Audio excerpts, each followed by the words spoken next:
beginning for even better things for our children. And so in the 60s, more than half a century ago, Beekman represented the vanguard of what education was going to be for special ed. And what today represents is us acknowledging that there's a new vanguard. There's a new, better way to do that. And that is to have the ISD be in charge of center-based programming. And so I am thrilled, I am not sad at all, that the keys to Beekman and the running of Beekman and the support of Beekman is going to be in the very, very capable hands of Jason Melma, the ISD of Ingham, and all of the great staff there, which will, of course, include so many of the great staff that currently are here who will continue to serve our children for hopefully years to come. So with that, I want to turn it over to Jason for him words and really thank you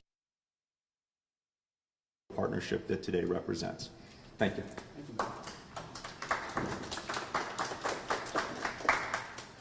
So thank you very much. Ben mentioned privilege and responsibility, and I think those are two fantastic words to start out. Every day as educators, we have the privilege to be able to serve your students that come into our classroom, come into our buildings, come into our facilities to help them reach their potential and make sure they can be successful in life. And with that comes the responsibility to make sure that we are instilling best practices in how we operate. Ben kind of mentioned that this is a historic center. This was the first of its kind. The Marvin Beekman Center, named after Marvin Beekman, a champion of those with special needs going back to the 60s. And since that point in time, it's been a model that has served as an example for others to come. We look forward to ways to continue to be that privilege and how we serve students here, as well as that model as we look forward in the equitable opportunities and to maximize the resources when we think about serving our students with the greatest amounts of special needs, or the ways that we look at it, the students who sometimes need the greatest amount of love. And so it's a neat privilege and responsibility that we have today as we transition with our partners from the Lansing School District to make this move. Going back to 1968, it was created in partnership with the Intermediate School District. There were funds that were received from the special education millage that actually helped with this construction project. So in some ways it's kind of come full circle to be able to look at the programs and services, to work through this transition and to continue to move forward in ways that we best serve those students. So we're excited for this opportunity for the families, for the students, for all the caregivers who support them, to be able to be moving into a new step, a new direction, but still focused on our students. We're excited to be able to take this step to be the last ISD here in the state in the advancement of this, but we think the right move at the right time to make sure that we're going to provide those services moving forward. And we're excited to work through this transition. We know that as parents, as a parent myself, right, every day you send your child to school, you take that leap of faith, and we want to continue to make that social promise to make sure that your children are going to be in good hands, that they're going to be served, that they're going to be protected, that they are going to be given the opportunities to be successful. And so this is a unique opportunity for us to join with the Lansing School District. We've been able to partner with them for over a year now in working through the transition for this. We will continue to work on this transition up through July 1st when it will actually happen, officially at that point in time. But this has been a joint effort from our boards of education, from leadership. Ben and his staff, Superintendent Scholden, as I should reference, and his staff have been fantastic in working through this. Our staff internally, I want to recognize Crystal Cutler, our Executive Director of Special Education, Susan Tinney, our Assistant Superintendent for HR, other cabinet members who have been involved, including the communications staff, who have worked through and just wondered about how do we do this in a way that honors the paths of the Beekman family, that respects the students and the families that are here, and continues to grow moving forward. And so this is a great opportunity. I'm extremely excited about it. It gives us ways to continue to grow, to continue to improve, and to do what we know is most important, and that's serving all learners. So I thank you for that opportunity. I'll invite Lynn Beekman from the Beekman family. These are the people who, you know, at the heart of it, Ben and I are stewards at this point in time in leadership, but this is a family who has created a legacy when we think about the opportunities for those students with special needs. So glad to welcome Lynn to the stage. Thank you.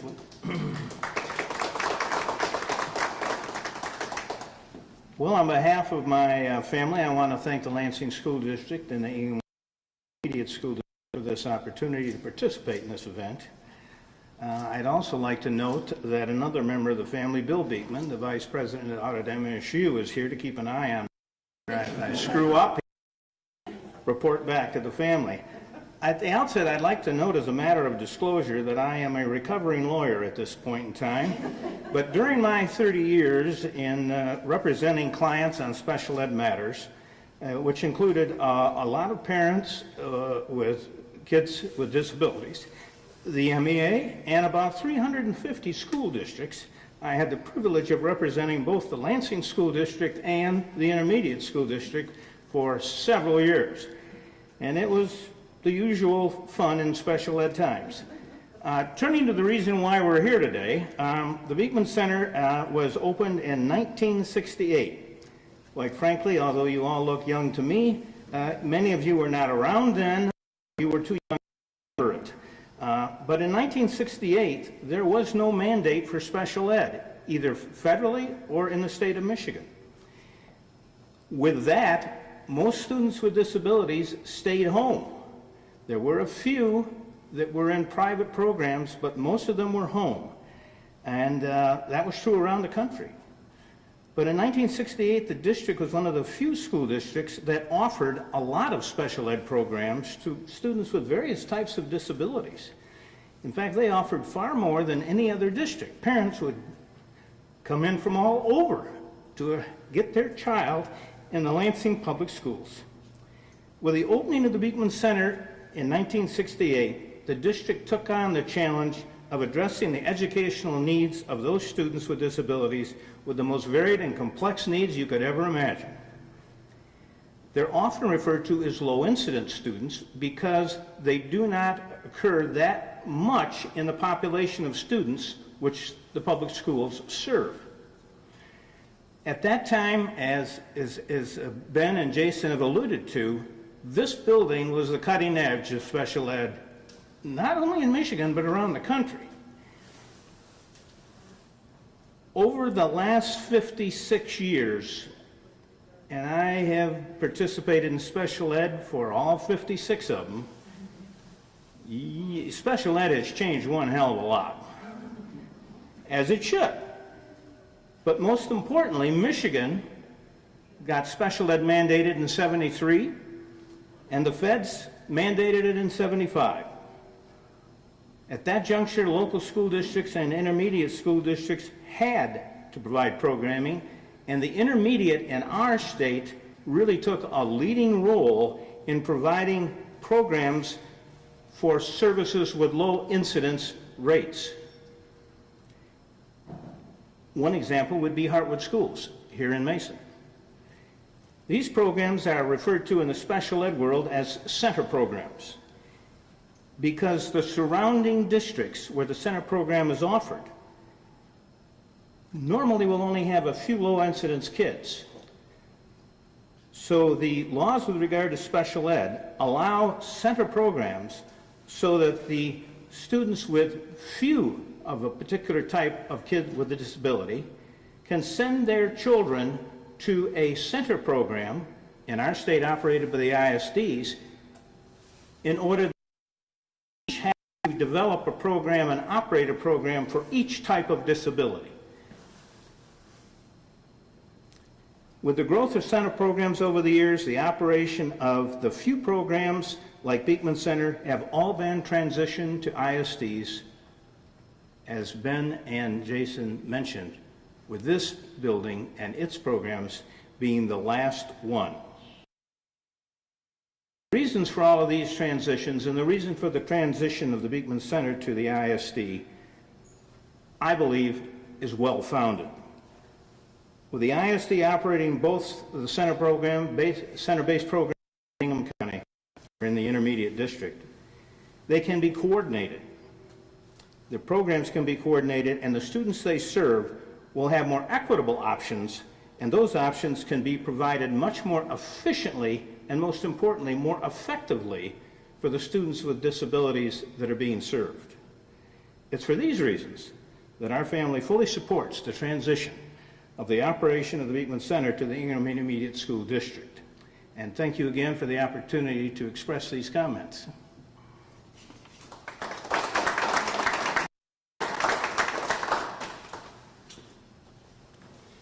So without further ado, if we got questions from the gallery, I'll invite the superintendents up. If you have any questions for them, go right ahead. I think I have a question. Where will this new facility be at? So we're still using the building. Okay. It's just the keys will be in Jason's hand and not mine. Okay, okay. On the same kind of plot, we also have the Eaton Ingham Special Olympics building and then the Econ Center for Learning out back. Will those be combined in this transition or included? So I'll answer about the Equine Center. So one of the great things about this plot of land is there's many, many acres. So the building, the parking lot, all the stuff for the school will be in the ISD's hands. The horses are still going to be part of Lansing, although we'll happily let the children play with them. Are you interested in riding lessons? I might be, yeah, I might be. Can you kind of talk about just a few of the pros of having this transition happen? Sure. You know, I think all three of us referenced this in similar terms, but some of this is around equitable opportunities when we think about how do we connect the right dots to serve these students. So Mr. Beekman eloquently mentioned low incident students. Our staff would be glad to go more in depth to really understand what those areas are if you have any questions afterwards. But when we think about low incident students, rarely do districts have large numbers of those students, right? So if you have a student in your district, you have two students with a certain needs, and you have another district with two students with those similar needs, you can combine those resources and gain not only the professional strengths that you have and how do we support the students, but also the opportunities as we think about the economies of scale. So within our system here in Ingham ISD, we've had a bifurcated system, dual systems, Beekman and Hartwood, that have been operated by the Lansing School District again since 1968. Hartwood started in the 70s. And so this gives us an opportunity to look at how do we maximize professional development, how do we share those resources, how do we think about those opportunities. Those are so important because we're talking about low numbers of students. It's not, the best way to probably describe it, there are elementary schools in every district. There are 2 of these schools that exist in our ISD of 42,000 students. So how do we work together to best serve those students and those staff and all the caretakers that support those students? Yeah. The other thing to add, really to Jason and the ISD's credit, is ISDs are built for these kinds of schools. I mean, what Lynn was talking about and what I sort of referenced is, 50 years ago, there wasn't that infrastructure of the ISD. The ISD is specifically for low incident, for at risk, for all these support mechanisms. A school district like Lansing with 10,000 students is really built for other kinds of programs, and it would be derelict for me as the superintendent to say, no, we should do everything for everybody, not as great as we can do the best for the children that we were built to serve, and really thank and support and partner with the ISD who's doing it in this kind of exceptional way and also was built. I mean, Lynn said, this is the last of its kind because the whole state of Michigan has moved towards a newer and better model. And that's where we are thankful that through all of our partnerships, we're able to do that starting July 1st. Kind of a 2-for-1 question, so I'm sure we're going to have curious when they could get their students enrolled here at the Beekman Center. So 1, what's that timeline looking like? And then 2, about how much room do you guys have for additional students? If that makes sense. Oh, it makes sense. So students don't voluntarily necessarily enroll at either Hartwood or Beekman. When we think about our students with special needs, they have individualized education plans known as IEPs, and those IEPs direct the services and support that students need. So on the scale of services and support, students that attend Beekman or Hartwood are the students that need the highest level of support.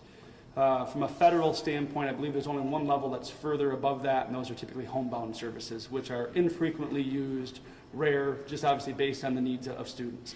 So this is considered really one of the most restrictive environments we have. So when we look at least restrictive environment, which is how we try to educate students, the majority of our students work in a least restrictive environment inside our traditional schools, like the Lansing School District has. And then we work through that process based on their IEP and what the student's needs are. And this would be considered one of the most restrictive environments. So students don't necessarily enroll here. This is a spot where they're served based on the needs that might be in their IEP. Something the school districts are handling back end, figuring out where is the best spot for students. That's right. And then I want to follow up again about how many more students could you guys hold here at the Beekman Center? So I don't know if it's about how many more students we could hold. I think the question is how many more students have the needs that would be in this environment. Because the law restricts us. We don't just place students into the Beekman Center based on least restrictive environment, which is out of the Individuals with Disabilities Education Act, IDEA. And so in this situation, what we're going to be looking at actually, as we do with any of the programs and services we run, right, is identifying within the infrastructure, the technology, the systems, the processes, how do we continue to improve, and what are the right ways to serve the student populations that we have. So this is a facility, as I referenced, that was created in 1968, right? The Hartwood School was created in the 70s. You know, those are all systems and processes that we're trying to understand. How do we educate students in 2024? So those connections we have to continue to work through. So I don't think it's about a size thing. This isn't a schools of choice. This isn't competitive.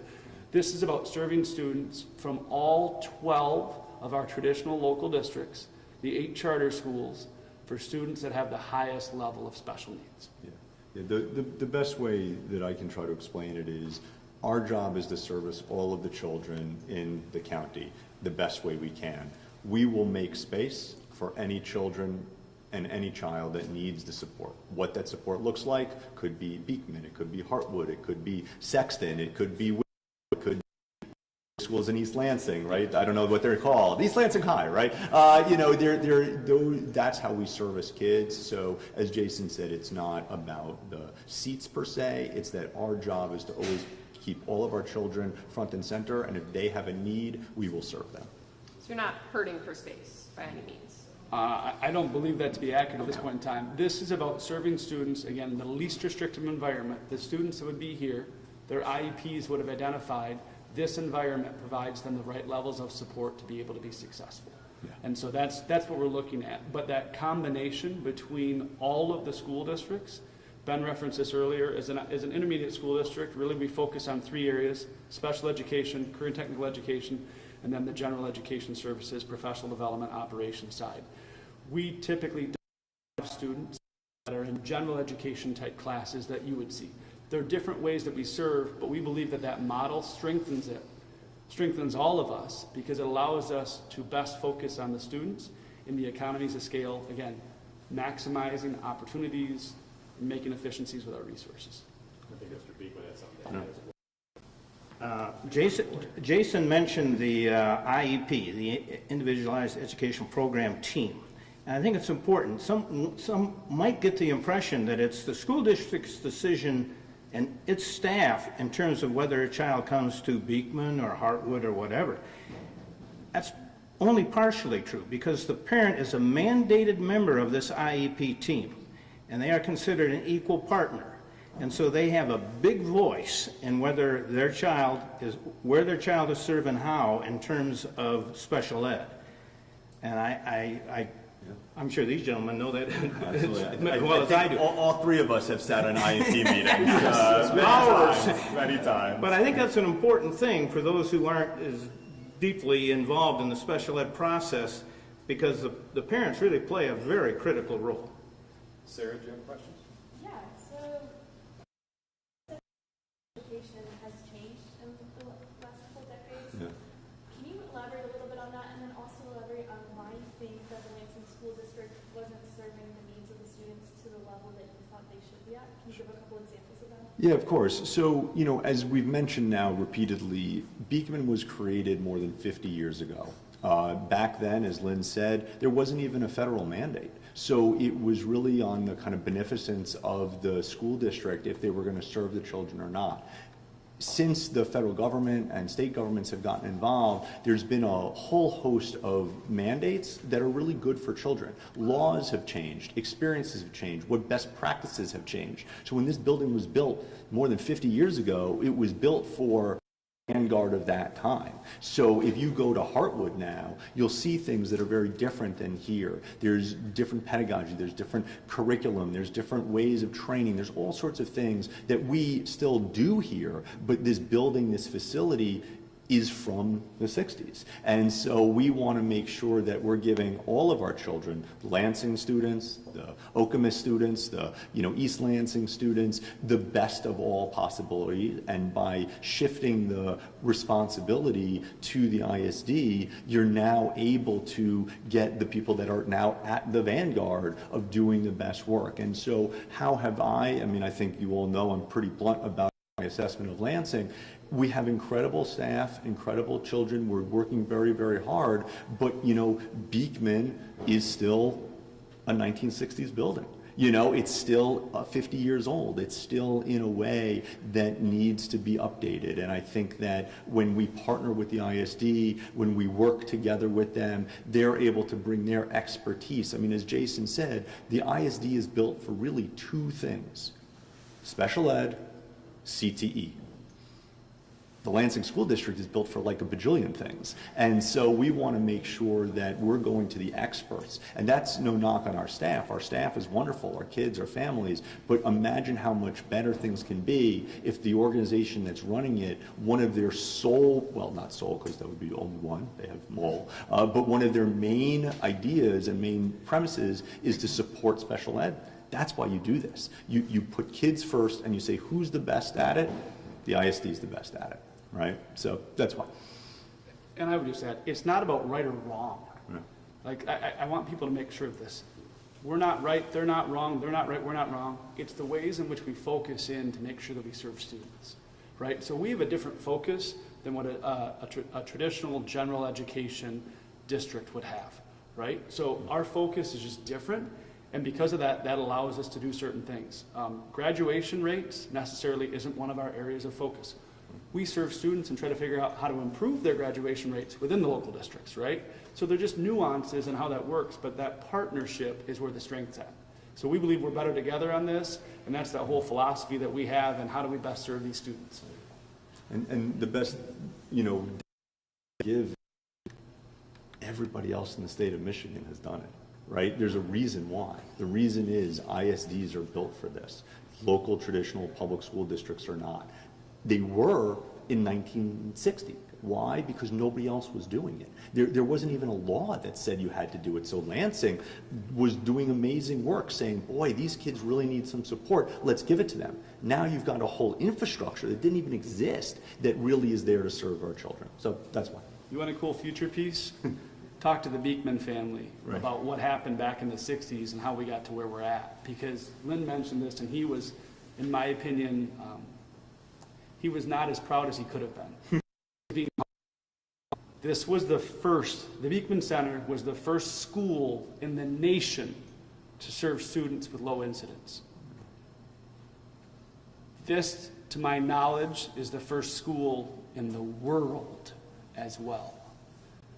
At that point in time, Lynn Beekman went on to not only write legislation here within the state, but nationally and then assisted internationally. We are talking about a mountain of a person when it comes to advocating for those students who sometimes don't have the voice to be able to do so. Those students who need the most amount of support, those students who need the most amount of love.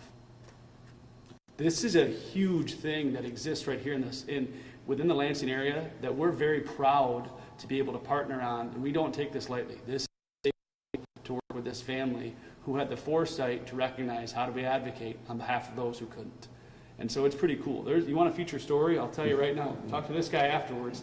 He'll give you more than enough. Awesome. Well, everybody.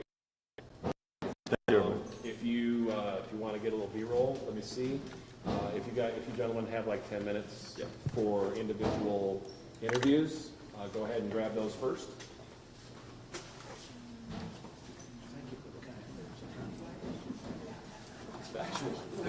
Thanks, Lynn. This is great. Good to see you. This is great. Yeah, of course. All right, you heard right there from the superintendent of Lansing Schools, Erin Boyne, was there, and she's going to have more coming up later tonight on our over 90 minutes of news that starts with First at 4.